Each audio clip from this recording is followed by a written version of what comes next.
Nous le disons depuis plusieurs semaines, l'UIMM veut accélérer les négociations sur le nouveau dispositif conventionnel pour mettre à mal les garanties collectives des métallos.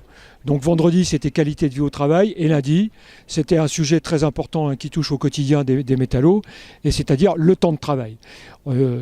Ambiance difficile, je dirais, puisque l'UIMM avait la dernière réunion au travers de la gorge, où elle avait été mise en difficulté face aux organisations syndicales de salariés qui ne voulaient absolument pas discuter des problèmes complémentaires, mais bien du fond, c'est-à-dire la durée du travail pour tous les métallos, qu'on soit ouvrier, ingénieur ou cadre. Première intervention de l'UIMM, grande leçon de morale, grand sermon, nous accusant les salariés, avec leurs revendications évidemment éhontées, notamment de réduction du temps de travail, de remettre en cause la compétitivité de nos entreprises.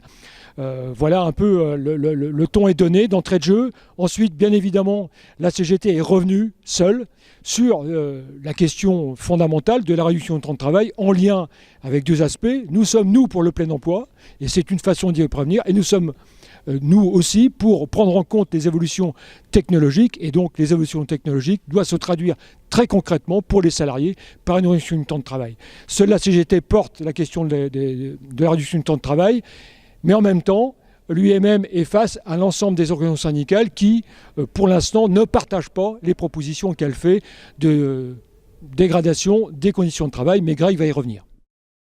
Déjà, ce qu'elle ne veut pas, l'UIMM, c'est la réduction du temps de travail, comme tu viens de l'expliquer, Alain. Et elle, ce qu'elle veut, c'est une augmentation du temps de travail. C'est un recul sans précédent sur ce qu'on a obtenu ces dernières années, et notamment par la lutte de nos anciens. La première mesure, c'est augmentation des heures supplémentaires. Aujourd'hui, le contingent d'heures sup, c'est maximum 220 heures par an par salarié. Demain, l'UIMM, elle, ce qu'elle veut, c'est 450 heures.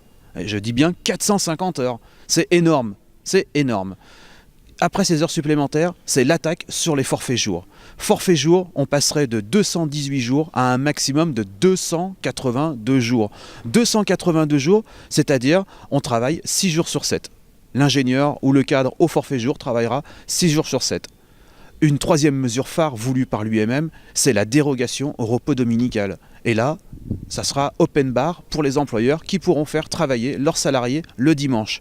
Donc, la question que nous renvoie l'UIMM, c'est plus quand est-ce qu'on va travailler, parce qu'avec eux, on travaillera tout le temps. C'est quand est-ce qu'on aura le droit à un repos, quand est-ce qu'on pourra se reposer, quand est-ce qu'on pourra voir ses enfants, s'occuper de sa famille, avoir une vie sociale finalement. Et l'UIMM, son objectif, c'est réduire cette vie sociale au profit d'un temps maximum de disponibilité des salariés au profit des entreprises. L'agenda, la première date à retenir, c'est celle du 11 avril.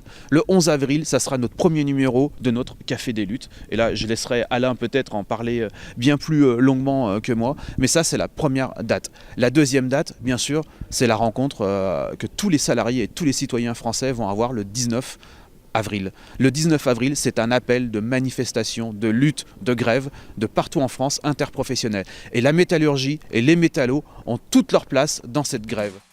Au